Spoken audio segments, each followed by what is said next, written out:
The current Yamaha XSR 900 is the Japanese manufacturer's fastest version, at least on paper.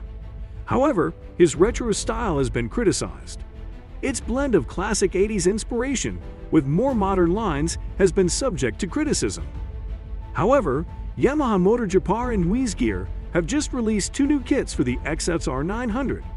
The Bloodline Style and the Touring Style are two kits. The Bloodline Style is focused on performance and the Touring for comfort.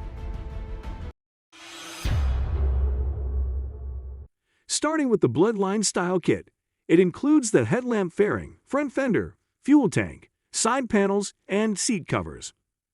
All of these panels are painted in the iconic red and white color scheme, similar to Yamaha's 60th Anniversary Edition model. The kit also includes some special parts, such as the Aquapovic exhaust system and headlight shields. In terms of styling, the XSR 900 Bloodline Style lends the bike a retro sport bike aesthetic, something that some enthusiasts might find suits the bike's aggressive performance to a T.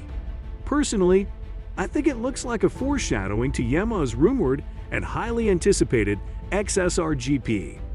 The cost of the Bloodline Style kit is 631,190 yen, which makes out to about $4,800 USD. While the Bloodline Style harkens back to Yamaha's racing days, the Touring Style, as the name suggests, takes the XSR 900 retro platform and gives it a practical, touring-focused twist.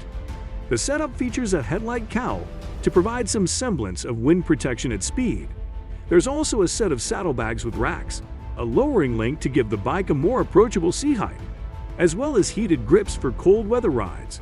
The kit also comes with a set of crash guards and a radiator cover. As for pricing, the Touring Style kit will set you back the equivalent of about $2,600 USD.